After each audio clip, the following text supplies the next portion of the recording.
How to fix Instagram CSRF token missing. Hello guys, welcome back to this new short tutorial. So I'm gonna show you how to fix this problem easily and fast. First thing, open the settings on your phone and then go to the apps manager. Open the apps like this. On this page you will find all the apps that you have on your phone. So all what you want to do here is wait a few seconds. It will start loading like this, as you can see, and then scroll until you find Instagram and click on it.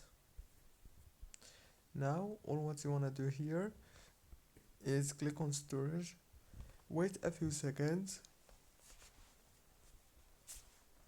and then click on clear data, and then click delete. Go back, click on the data usage here. Make sure to enable all those options and disable only the roaming data.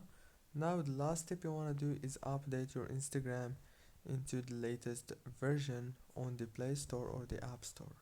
Don't forget to like, subscribe.